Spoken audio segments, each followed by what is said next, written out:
dos líneas de investigación. Tengo una primera línea, que es la cuestión del narcotráfico, y tengo una segunda línea, que es la preservación y la digitalización y la indexación de textos de revistas científicas paraguayas. Y gente, ¿saben cuándo sale la primera publicación científica del Paraguay como revista académica? ¿Alguien más o menos tiene alguna idea? La primera revista indexada. No, la primera revista académica, científica, nace en el año 1921 y más precisamente publica la revista de la Sociedad Científica del Paraguay. Este es el primer número, no saben lo que me costó conseguir este primer número. Aunque ustedes no crean, no saben lo que me costó conseguir, no tanto el precio, porque la persona que me vendió no valoraba tanto. Y efectivamente, como no hay una cultura de preservación de texto, esto compré por 5.000. Pero en el hábito de comprar por 5.000, más precisamente en La Gloria, no sé si conocen La Gloria, ¿verdad? Me salieron 4 ratas, ni cucarachas, ¿verdad? Y claro, estaba tirado. Y lo primero que hice, ¿qué fue? Digitalizar la revista y embolsarla, ¿verdad? Se embolsa para que esto no se abra nunca más. Después, nuestra segunda publicación que sale científica es Análisis de la Facultad de Ciencias Médicas. Esta es la segunda publicación científica que aparece. Más precisamente nace en el año 1927. También aquí lo tengo.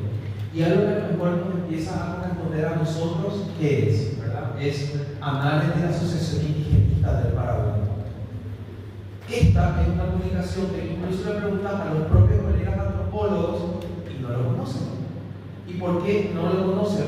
Porque simplemente se perdió en el cúmulo, ¿verdad? Incluso la propia Asociación Indigenista del Paraguay no tiene todos los números completos. ¿Qué es lo que les estoy queriendo decir en este tiempo? No hay una cultura de la preservación de los textos que hicimos. No hay una cultura. Es decir, y más allá de algunos conceptos que estuvimos hoy abordando de una manera muy indirecta, voy a volver a repasar un poquito los conceptos. La necesidad de tener una línea de investigación, la importancia de hacer un trabajo de campo, que ese trabajo de campo se correlacione con conceptos, pero no solamente conceptos teóricos escritos en otros países, sino textos que se hicieron aquí en Paraguay, que sirvan como antecedentes, ¿verdad? Bueno, eso es lo que más importa. Bueno, en un punto, más precisamente en el año 1945, la gente de la Asociación Indigenista del Paraguay lanzaron una revista que se llamaba Análisis. Y esta revista, hoy en día, muy pocos son antropólogos, probablemente sean los antropólogos de la vieja guardia que la conocen. Pero si se quiere acceder a este número 1, al número 2, al número 3, es prácticamente imposible. No porque no exista, sino porque probablemente está perdido en alguna biblioteca de antes o está en alguna colección privada, como es mi caso.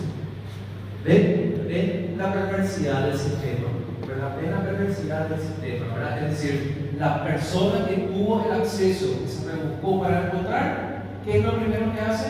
Guarda en su biblioteca.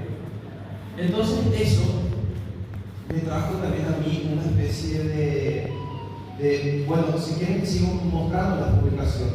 Este es el primer número de Historia Paraguaya, ¿verdad? Este es el primer número de Historia Paraguaya que sale en el año 1956 por la Academia Paraguaya de Historia, ¿verdad?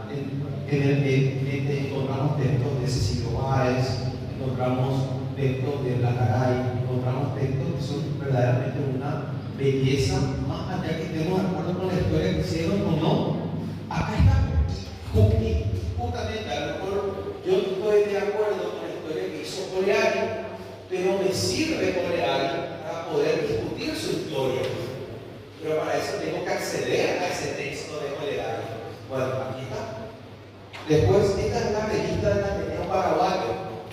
La primera publicación, digamos, que se hace aquí en Paraguay, desde la academia, es el Ateneo Paraguayo, que más precisamente publicaba partituras. Hay un pianista paraguayo que se llama Lito Barrios, no sé si le conocen a Lito Barrios.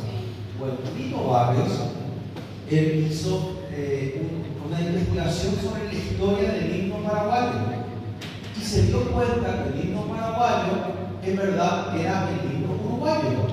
Es decir, la persona que vino a ofrecer ese himno verdaderamente lo compuso para el gobierno de Uruguay. Al final ese himno no quedó, entonces vino el Señor y ofreció ese himno acá y quedó. Bueno, esa investigación que hace Lito encuentra una parte en partituras que existían en Uruguay, pero otra parte en las partituras que se publicaban en el Ateneo Paraguayo a finales de 1800, y gracias a eso pudo hacer su investigación. Imagínense si él nunca se hubiera encontrado con esas partituras y la investigación no se hubiera hecho. Otra vez seguimos reforzando la idea de la importancia de tener los materiales. Luego, esta es una publicación fundamental que para mí, que es el primer número de la revista paraguaya de sociología, que probablemente fue la revista más importante que tuvimos. Fue una revista que generó una generación de sociólogos, de historiadores, de politólogos. Luego, en el año 1965, aparece probablemente la segunda revista más importante que tiene Paraguay, que es Suplemento Antropológico, que hace el Centro de Estudios Antropológicos de la Universidad Católica. Y uno, por ejemplo, acá encuentra el nombre de Don Adua. En el número 2 se encuentra el nombre de la Azul, ¿verdad? Y esos son textos que muchas veces no están en un libro. El único lugar son las revistas.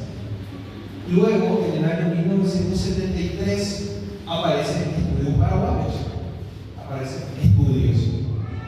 Y por último, en el año 1977, aparece la revista de los poetas, ¿verdad? Que uno tiene nombres como el de Ampellar, ¿verdad? Como el de José Antonio Bilbao, el de Víctor Casartelli. Bueno, estas son cosas, y el análisis literario, ¿verdad? Es súper importante. Entonces, bueno, ya les conté mi línea de investigación, cómo mi línea de investigación me abrió otra línea de investigación y dije, bueno, ¿qué es lo que podemos hacer?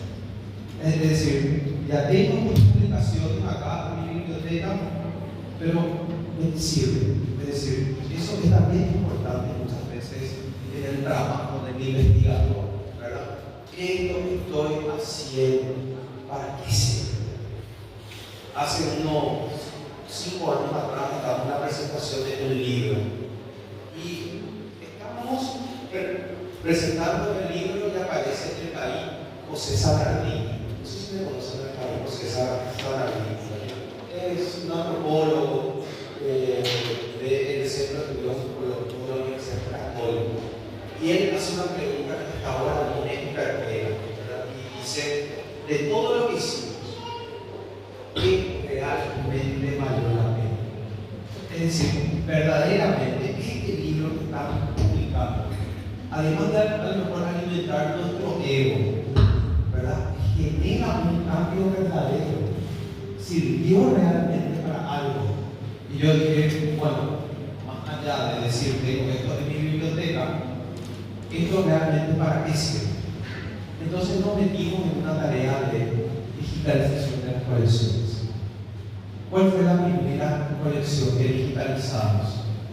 Con la ayuda de la directora del Instituto Superior de Lenguas, del profesor David Galeano, de los profesores de Guaraní, del Instituto Superior de Lenguas, la primera publicación que publicamos fue Ñemiki.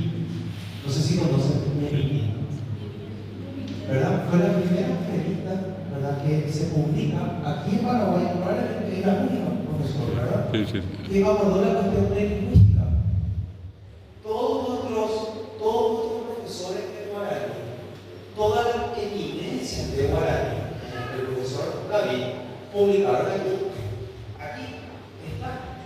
Esta es una publicación de ¿saben en qué año aparece? Del año 1976. Fue la primera publicación, digamos, única de Paraguay, que todos los años sacaba un número o dos números y está ahí. Entonces, ¿qué es lo que hicimos? Agarramos todas las revistas, del 1 hasta la última que salió, digitalizamos toditas las revistas y catalogamos. Ahora voy a poner un ratito el micrófono. Entonces, ahí sí se me escucha bien, ¿verdad? Porque les quiero mostrar nada más. Entonces, ¿en qué consiste la actividad de catalogación? Lo primero que se hace es se cataloga por contenido y por autor. Entonces, uno puede ir viendo el número y uno, por ejemplo, aquí encuentra un texto de José Vicente Peiró que habla sobre la poesía en el guaraní. Entonces uno sabe que en el número 2 del año 1966 uno puede encontrar ese texto. Bueno, entonces hicimos la catalogación por número, por índice, por autor. ¿Y qué es lo que hicimos al final? Hicimos un CD en el que están todos los números escaneados, pero además también algo muy importante es subimos todo en internet de acceso libre y gratuito. Entonces la persona, ¿verdad?, que tiene este material escanea estos códigos QR y se va a encontrar con toditos los textos, ¿verdad?, con toditas las revistas, todo digitalizado. Por lo general, hoy en día, un libro, gente, cuando se hace más que nada pensando ya en la biblioteca. ¿Entienden ese punto? Es decir, un libro, cuando nosotros, ¿saben cuántas impresiones hicimos de este libro? 200, porque pensamos en biblioteca. Y para el resto de las personas, hoy en día para internet. Bueno, estos dos ejemplares, ¿verdad?, de BNB van a, me parece que van a ser de mucha utilidad en la biblioteca del Ateneo, que traje, ¿verdad?, para funcionar. Luego de terminar esto, empezamos a digitalizar la revista Estudios Paraguayos. ¿Qué es esto? La revista Estudios Paraguayos nace en el año 1973. Y fue una tarea más pesada. ¿Por qué fue una tarea más pesada?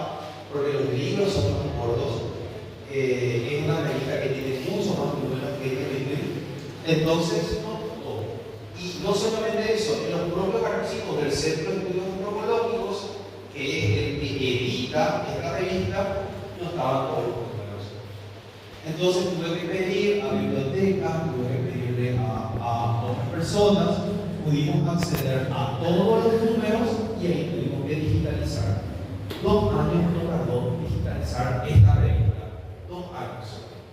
¿Verdad? En el que también uno puede encontrar los textos de Meliá, uno puede encontrar los textos de Zumbi, uno puede encontrar los textos de un montón de personas, ¿verdad?, que verdaderamente hicieron escuela, pero por sobre todo las cosas crearon paradigma de investigación en el Paraguay.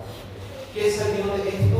Bueno, de esto salió Revista Estudios Paraguayos 50 años. ¿Verdad? Que en este caso son 2 textos. El primer es un libro en el que tiene los escritos de Nilda Rivarola, Victoria Taboada, Claudio Fuentes, Linnea D'Arezzo, Ignacio Telesca, en el que hablan sobre la importancia de la revista. Y después tiene la impresión facsimilar del primer número. Acá está el primer número, que vendría a ser este. Y después hicimos un catálogo en el que están todos los artículos y que están, están los índices por número, por autor, pero también hicimos la misma cosa. Voy a volver a la persona con el permiso. Subimos, como pueden ver, están los códigos QR de libre acceso a internet, ¿verdad? Pero además también tenemos el CD, y como era la Universidad Católica y dijimos, bueno, tenemos más plata, en principio, hicimos un pendrive Y acá están todos los números digitalizados. Desde el primero hasta el último que salió el año pasado, están toditos acá. Bueno, esto también lo hicimos en función de la biblioteca. Pero uno puede justamente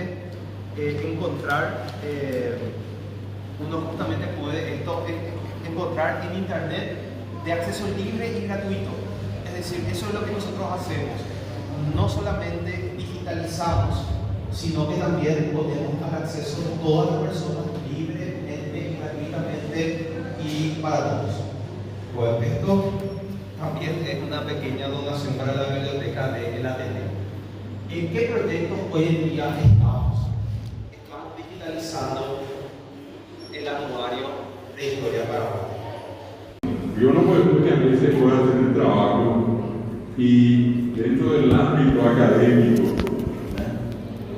cuando muchas veces se pone de manifiesto esa actitud un tanto envidiosa de parte de algunos y por el otro lado una actitud también de parte de ciertos investigadores de no compartir la información.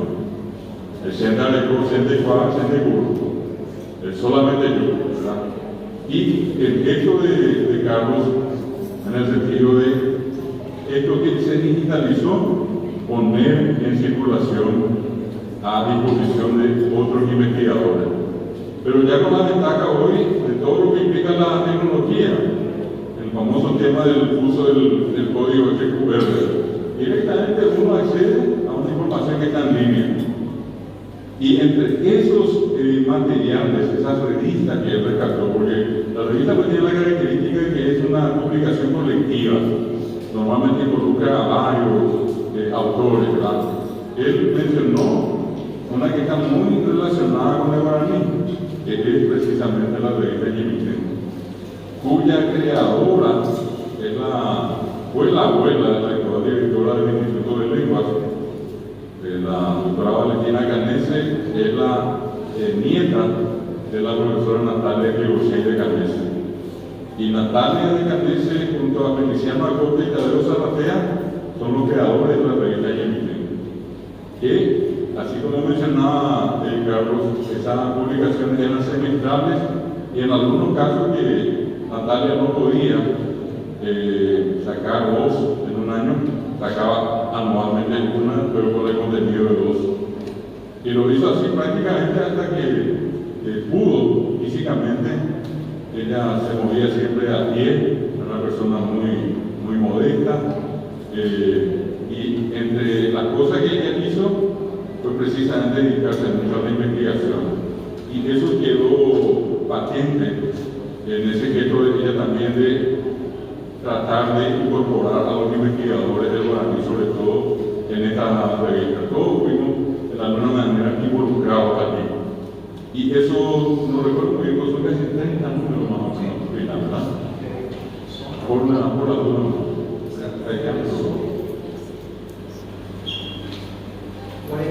44 números que pueden dividir por dos si quieren, y son 22 años, ¿verdad?, de publicación sobre distintos temas guaraníes. Eso que dijimos hace rato, una cosa es el tema de la lingüística, la literatura, el folclore, temas de indigenismo, de todo hay traducciones que ya se hacían, ¿verdad?, están publicadas en la revista. Entonces eso hoy, sobre todo para los tutores que están presentes acá, y en algún momento los estudiantes dicen, ¿dónde puedo conseguir? Entonces hoy en día tenemos esa facilidad. Ustedes ponen Yemiten, por ejemplo, Yemiten en el buscador y ya automáticamente les va a llevar a esta compilación digitalizada de información que hoy disponemos. Eso es lo que yo particularmente quería destacar de la labor de Carlos, que así muy sencillamente viene acá y nos cuenta esto como una cosa muy fácil, pero todo ese proceso, ¿cuántos años hasta ahora te llevó esta parte? 6 años, ya llevamos 6 años. 6 a 7 años trabajando en esto, calladamente y haciendo un trabajo valiosísimo, que es lo que dirá para toda la masa de investigadores, de gente que se dedica al tema académico, ¿verdad? Porque hoy en día, pues, nuestros alumnos directamente van a internet. O sea, pedir un libro ya es una cosa medio desastrosa, ¿verdad? Pero obviamente tiene que tener libros, pero independiente de eso, esto está disponible hoy. O sea, son colecciones altamente valiosas, y no solamente la de Yerichen, sino que la de estudios. El Bosque Paraguayo era otro. Y lo que ahora estamos haciendo es de la historia paraguaya. Historia Paraguaya, la Academia de Historia. De la Academia de Historia. Imagínense, nada más y nada menos que la digitalización de toda la documentación producida por mucha gente de la Academia Paraguaya de la Historia. Eso es una cuestión, repito, muy importante. Si ustedes tienen alguna consulta, pueden hacerle, pero yo quiero antes de eso, como él está involucrado en este tema y tiene la posibilidad, por lo menos brevemente, de comentarnos. En algún momento alguien me preguntó cómo puede hacer, resulta que el CONACYT es el Consejo Nacional de Ciencia y Tecnología, básicamente es la entidad reguladora de todo lo que tiene que ver con la investigación, ¿verdad? Inclusive los programas de investigación, los fondos disponibles, y tiene en este caso un inventario, un catastro de investigadores de toda clase, ¿verdad? Y particularmente vos podrías dar una referencia a lo que es el PRONI, ¿sí? Por favor. Dentro de, si alguno de ustedes quiere ser categorizado, es decir, quiere formar parte digamos, de esa institución oficial estando en el catastro, hay un proyecto que se puede, al cual uno puede suscribirse, y que le pido a Carlos que nos comente brevemente de eso. Sí, bueno, el CONACYT es el Consejo Nacional de Ciencias y Tecnología, ¿verdad? Y el CONACYT, por sobre todas las cosas, nace, digamos, como una institución, digamos, oficial del Estado para promover el desarrollo de la ciencia en el Paraguay. Y la promoción que ellos hacen, digamos, se lleva en dos niveles principalmente. Un nivel es a partir de proyectos, es decir, que llevan a través del programa Prociencia. Que el programa Prociencia, bueno, son proyectos que financia el Estado a través de CONACYT, en el que uno va presentando sus proyectos de investigación, y si es que aprueban las diferentes evaluaciones, poder ejecutar ese proyecto por 24, 48 o 72 meses. Particularmente, el primer desafío que siempre se tiene es que sea un proyecto que se pueda aplicar a la realidad del Paraguay. Y muchas veces, porque los sociólogos nos gusta ser críticos con todo y fijarnos por todo, los proyectos de sociología tienden a caer. Pero por lo general, los proyectos en educación, y más que intentan revalorizar la cuestión de la cultura, la cuestión indigenista, e incluso también poder adaptar la cuestión indigenista a nuevas metodologías actuales, suelen tener bastante eco dentro del CONACYT. Nosotros ahora en FACET, en la Facultad de Ciencias Matemáticas, de Ciencias Básicas de la UNA, en el Departamento de Educación Lingüística, presentamos un proyecto de etnomatemática, que justamente el profesor David nos ayudó a poder localizar a la comunidad, ¿verdad? Con lo que nos queremos ir a enseñar etnomatemática a una población indígena determinada. Bueno, ese es un proyecto que probablemente tenga muchas chances de ser adjudicado, porque justamente es un proyecto práctico que intenta intervenir en una realidad de nuestro país. La otra forma que tiene el CONACYT es de categorizar a sus investigadores. Es decir, hacen una lista de investigadores y los investigadores los clasificamos por niveles. Están los candidatos, está el nivel 1, nivel 2 y nivel 3. Bueno, y según tu producción, vos te vas categorizando en uno de esos niveles. ¿A qué me refiero con producción? Artículos científicos, participación en congresos, equipos de investigación y publicación de libros. Es decir, por sobre todo, pero por sobre todas las cosas, gente, artículos científicos y participación en congresos, ¿verdad? Es decir, poder publicar a través de artículos científicos tus investigaciones y que esas investigaciones después vamos a compartir en el extranjero o en algún ámbito científico en el que pueda haber un diálogo sobre tu investigación. Antes, y digo antes porque las normas se cambiaron hace cuestión de tiempo, hace cuestión de meses, para entrar al nivel de candidato uno tenía que tener 3 artículos científicos y 5 participaciones en congreso. Y estar cursando una maestría. Para el nivel 1, uno tenía que tener 5 artículos publicados, 10 congresos y estar cursando un doctorado.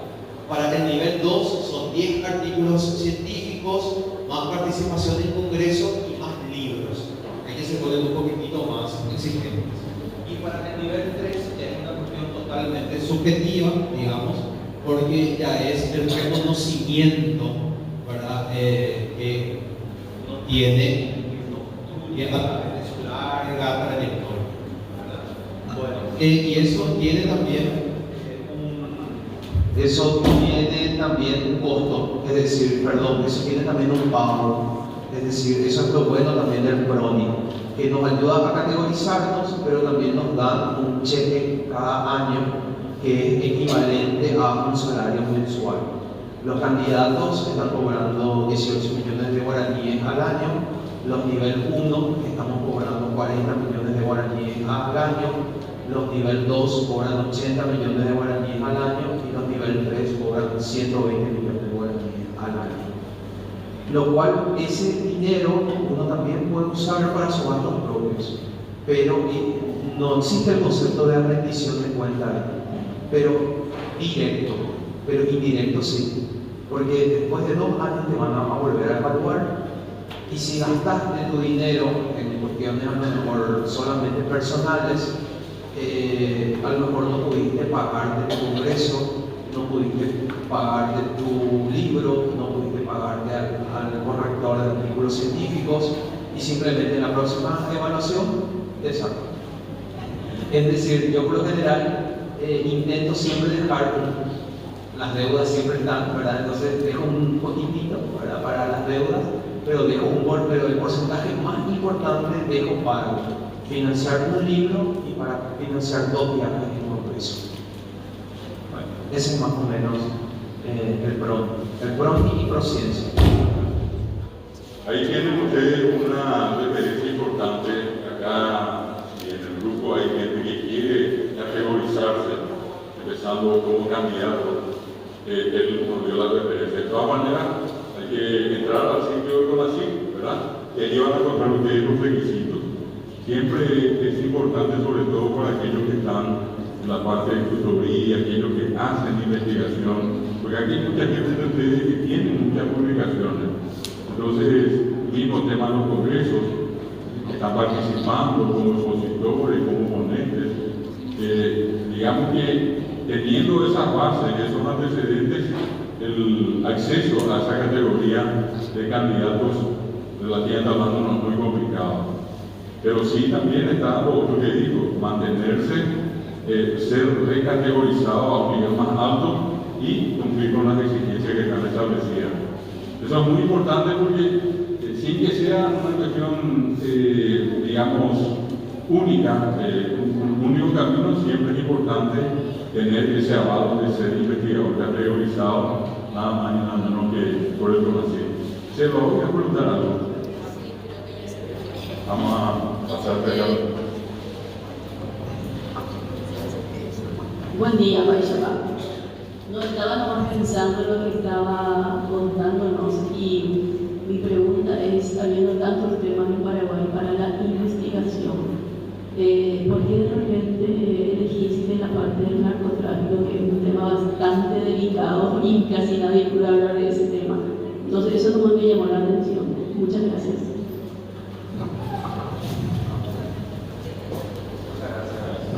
Muchas gracias por la pregunta.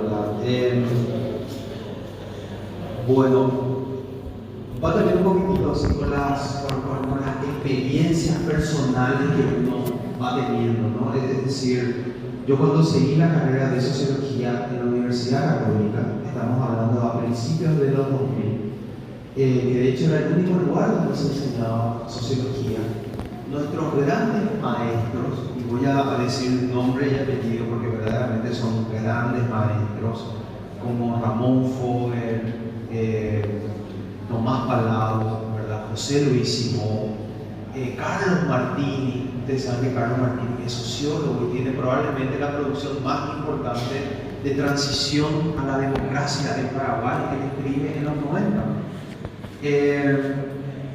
Bueno, yo me di cuenta de que el 90% de la literatura del Paraguay en sociología era sobre sociología rural, es decir, más precisamente era la cuestión de la soja, era la cuestión de la problemática de la tierra. Y el otro 10% de la producción de tesis que se hacía era sobre sociología urbana, la cuestión de los bañados, la cuestión de los sin techo, ¿verdad? Toda esa problemática que especialmente aparece a finales del 1980 y se profundiza en 1990. Y yo dije, bueno, pero me imagino que tiene que haber otros temas también, dije. Y encuentro un libro, siempre digo eso, la importancia de encontrar el libro en el momento adecuado, que se llamaba Sociología Ahora, que publicó la Universidad Nacional de Buenos Aires, la UBA, ¿verdad? Y decía 20 nuevos temas para que investiguen nuevos sociólogos. Y eran temas poco recurrentes que los sociólogos en Argentina no estudiaban y que, bueno, ahí empezaban a estudiar. Y encontré un tema que se llamaba seguridad privada en Buenos Aires. Y la persona que desarrollaba esa tesis, ¿verdad? Él decía, la cuestión de seguridad, la cuestión de violencia, muchas veces los sociólogos delegamos a los abogados, pero la cuestión de seguridad, la cuestión de violencia, por sobre todas las cosas, es una cuestión social. Y dije, no, voy a tomar este tema. Hice mi tesis de licenciatura sobre seguridad privada en la ciudad de Asunción. Cómo se configuraron las empresas de seguridad privada en Asunción. Luego, en mi maestría, como mi maestría era en acción social y cooperación internacional, tuve la suerte de cursarlo en España, hice el trabajo de cooperación internacional para la seguridad ciudadana en el Paraguay. Es decir, cómo los fondos internacionales, ¿verdad?, modernizan a la policía, a la SENAT, al ejército. Bueno, ese fue mi tema de investigación. Después, en mi tema de doctorado, ¿verdad?, hice ya la cuestión de decir, vengo de un tema, voy saltando a otro tema, pero todo está relacionado. Toda la cuestión de seguridad privada, modernización de las fuerzas. En el doctorado me doy cuenta que el principal problema de seguridad en el Paraguay no es el agente inseguro, no es el delincuente, no es el narcotraficante. El principal problema de inseguridad en el Paraguay es el agente de seguridad. Es el político que quiere un policía leal en su zona, es el policía, es el fiscal. Entonces me digo, bueno, a partir de este punto tengo que estudiarle ya plenamente a la policía. Y al estudiarle a la policía, automáticamente eso me lleva a la caja B de la policía, que es el narcotráfico. Y ahí ven digamos, la escalera que seguí, ¿verdad? Empecé con seguridad privada, cooperación internacional en fuerzas de seguridad, policía, narcotráfico. Bueno, ahí